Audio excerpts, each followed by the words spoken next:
Welcome back. Great news. You have learned what a progression is. You have completed the first step of the progression towards mastery, and you've created the mastery level. What I'm going to teach you today is how to figure out that middle step. It can be kind of tricky. I find that it can be sometimes the hardest part depending on what standard I'm working on. Let's get started. I don't want to waste a moment. Okay, I'm going back to my example of doing laundry and teaching my boys how to do laundry. Now, I can't tell you that they've mastered it yet, but I'll let their wives take care of that. So we did that first step. We did the mastery of the standard, the level of doing laundry well. Now, we started with sorting clothes, very basic, very low level. Your dark, your light, or your towels, your clothes. You're not wet towels or sloppy, muddy mess clothes. They could be separate. Just sorting clothes. And then I wanted them to get to sorting clothes based on color and fabric type. So the next logical step for that was sorting clothes just based on color. My boys are colorblind as well. And so for them, it's dark or it's light. There's kind of a muted tones, and then there are dark tones. And that was the best we could do. Then I thought about, they were throwing, just like pouring the stuff, the detergent in the container and then just dumping it in on their clothes. How about we start putting it in the right place where you're supposed to put it? And then instead of just turning here, which is what I want them to do, and then choose the proper washer setting for the type of load. That was the expectation. Here they're just turning on the washer. So for me, it made sense to get them to this place, to teach them where to put the laundry detergent, and then to teach them that there are different settings and that everything's not on bulky cotton. So that was where we headed with that, to get them toward the mastery.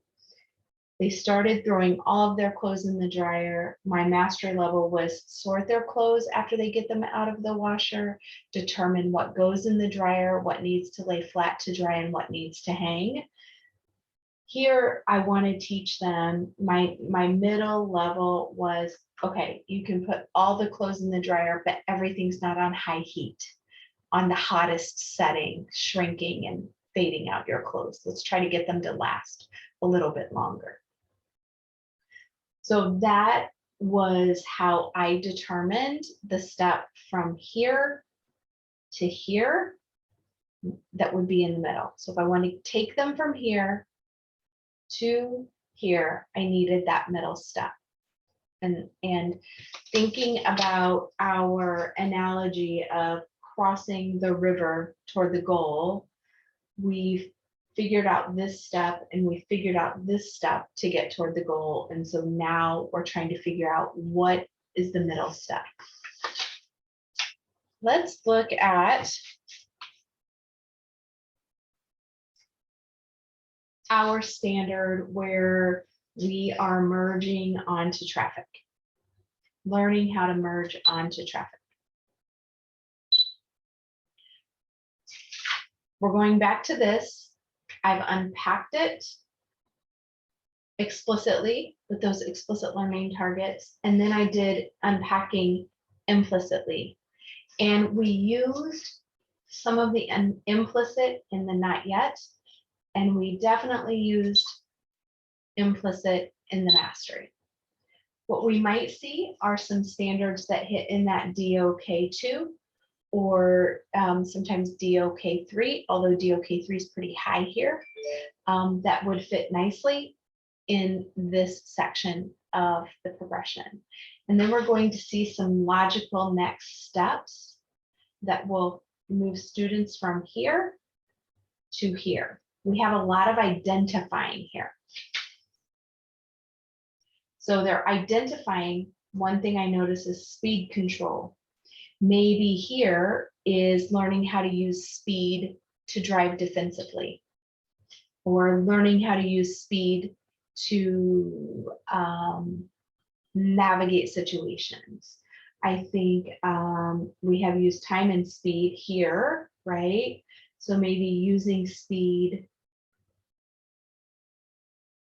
use speed, and maybe not time. Can you just envision that right now? Like they hurry up and gun it to try to get over, or just stop on the interstate they have their turn signal on, they're almost just stopped waiting for somebody to let them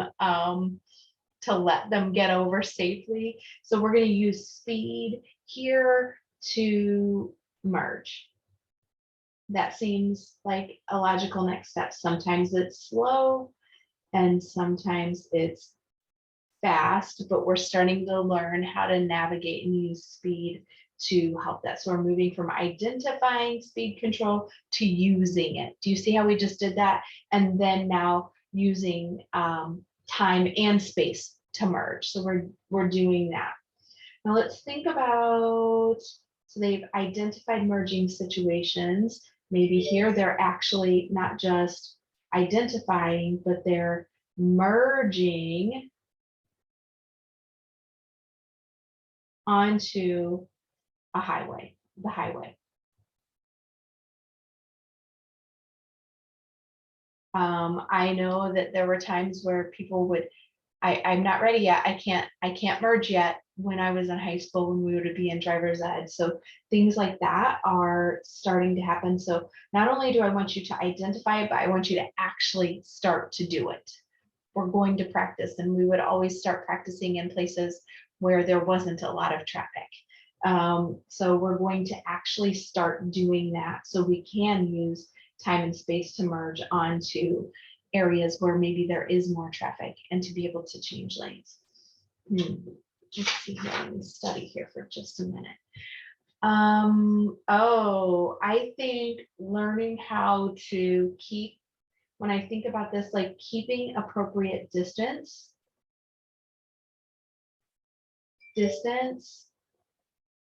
between vehicles when we merge.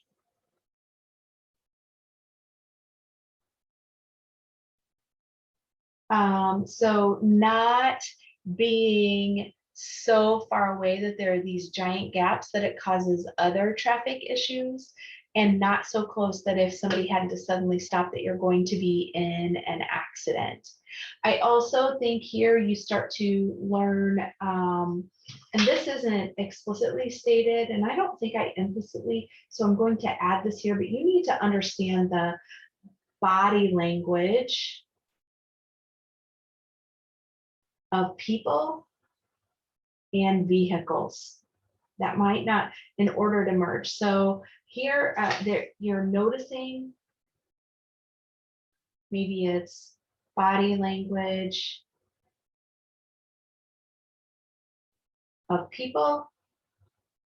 So there's some body language happening. Sometimes it's kind, sometimes it's not. And then there's like a vehicular body language that's telling you something. So you need to be noticing that. So if somebody seems confused, you can tell by the way they're driving their car. Or if somebody is aggressive, you can tell. So if you're trying to merge and you see somebody aggressively coming down that right-hand lane, you're probably not going to start to merge over to get onto the ramp to be able to merge then onto your next set of traffic. So understanding vehicular language, and so noticing that is really important. And it's maybe something you're not applying well yet, but you're starting to notice it, and it helps get us more to knowing when we can change lanes, anticipating for a variety of scenarios. So do you see how I just did that? I went back and I studied our explicit learning targets. I studied our implicit learning targets. I thought about where students are starting out. I thought about the levels of thinking. I thought about where they're ending and then where they would go. Now, you're ready to do this big work. It's okay, because what's the beauty of doing these progressions are, as we get going and using them, we can revise them. So it doesn't have to be perfect yet. Revisions are very much a part of our life and education. I have faith in you, and I know you can do this. Off you go.